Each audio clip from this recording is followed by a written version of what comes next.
past 2 years in Nigeria, the road has been rough in economic terms.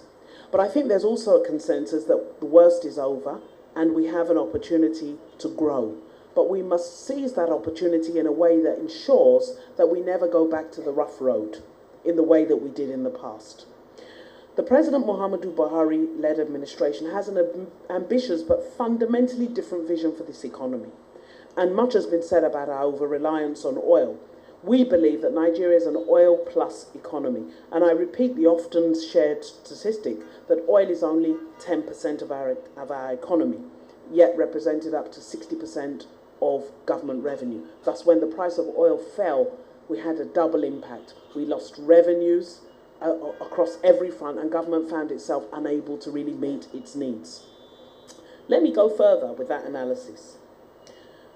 We cannot benchmark ourselves against the Saudis. The Saudis have 30 million population and they generate 10 million barrels of oil every day. With our 180 million barrels, 180 million people, I wish we had 180 million barrels, 180 million people and just 2.2 barrels at the most, we really cannot afford to have ourselves in that peer group. Rather, we're closer to the Indonesians who have 257 million population, 800,000 barrels of oil a day. And Egypt, which has a 91 million population and 490,000 barrels of oil a day. For those of you that are not mathematicians, my clever assistants have done the numbers. I see you all working out. So in Nigeria, for every barrel of oil a day, there are 90 people sharing it. The Saudis, 3. The Indonesians have 321 people to share each barrel of oil, and Egypt 185. So I go back, 90 Nigerians sharing 1 barrel of oil, as against the Saudis with 3 to 1. So it reinforces the fact that we really cannot afford to rely on oil. We must use the oil revenue to generate and to stimulate activity in other areas of our economy. And this is encapsulated in our recently released Economic Recovery and Growth Plan.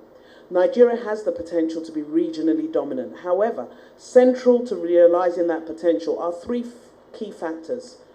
One is the best value in the deployment of government resources, with a focus on enabling infrastructure.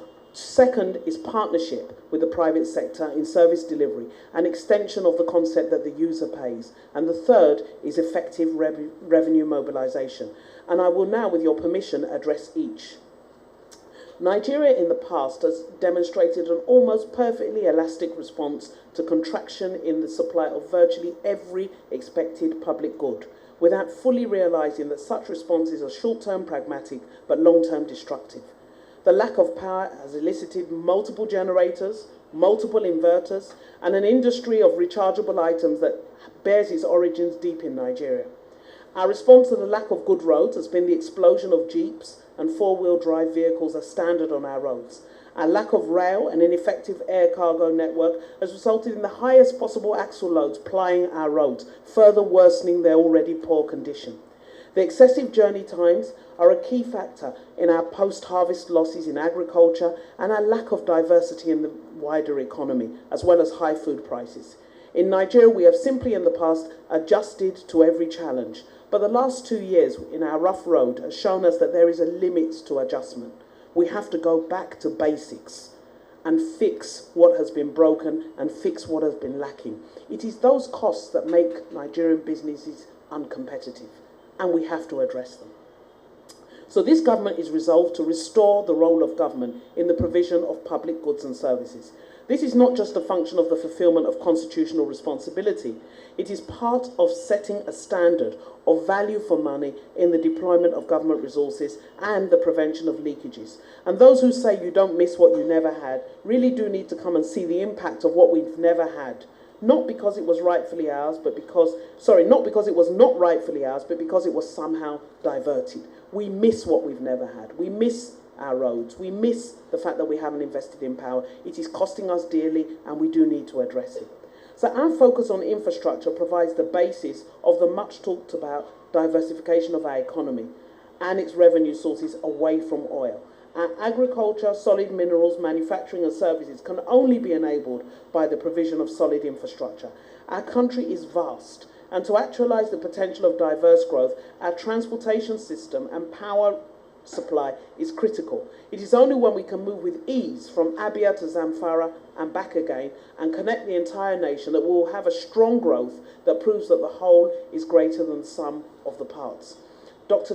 Salami spoke about agriculture. Agriculture is 20% of our economy. Just a 10% increase in agricultural output would translate to a 2% increase in our GDP growth. That's not hard to do.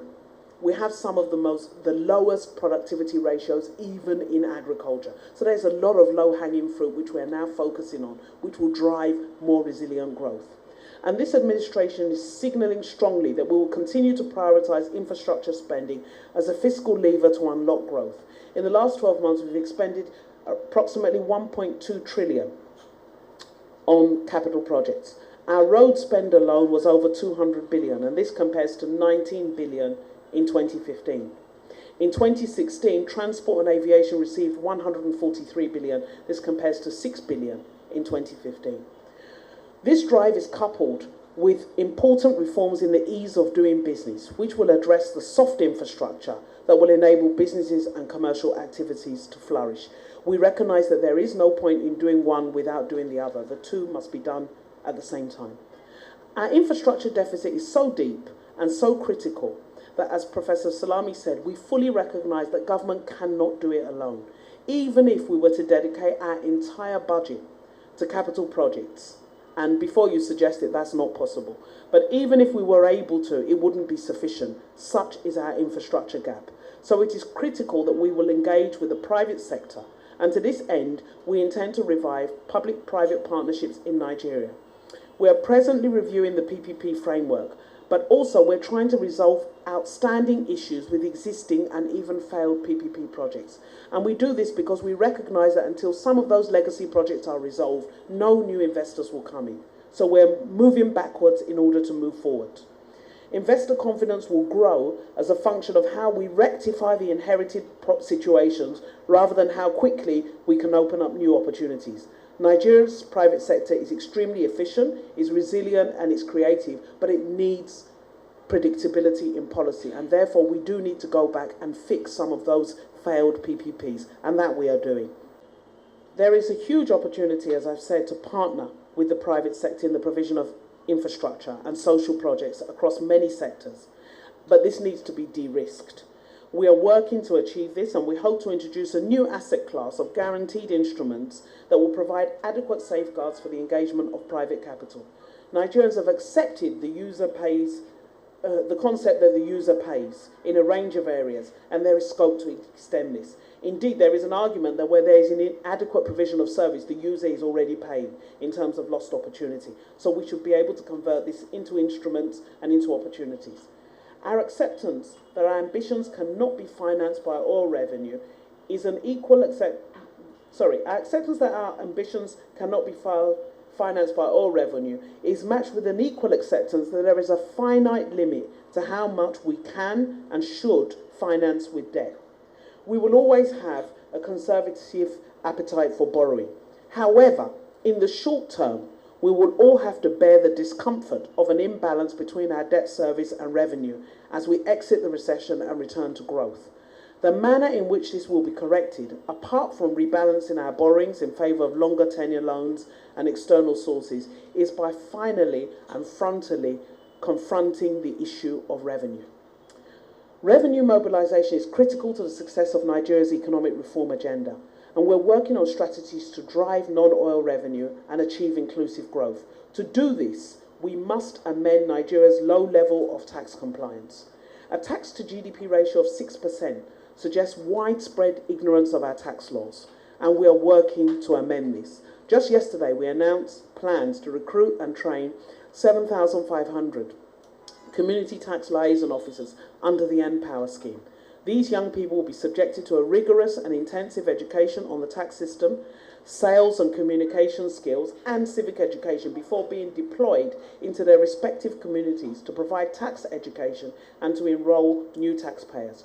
We have just 14 million active taxpayers out of an estimated 69.9 million who are economically active in Nigeria. And of that 14 million, the majority are PAYE, that is, those who have their tax deducted at source. This is not consistent with the structure of our economy, where most people who are economically active are not formally employed, indeed who are self-employed. So among those who are even paying tax, there is widespread malpractice that results in only part of the actual income being subjected to tax. On Wednesday, the Federal Executive Council granted permission for the Ministry of Finance to sign the Global Convention on Base Erosion and Profit Shifting that has allowed companies who generate profits in Nigeria to evade taxes by shifting these profits to countries or jurisdictions where little or no tax is payable. These practices harm Nigeria. These practices harm Nigerians, and these practices must stop. As I said, with a tax to GDP ratio of just 6%, it's one of the lowest levels in the world. We have a lot of work to do if we're going to build a sustainable revenue base that will deliver the growth we all desire.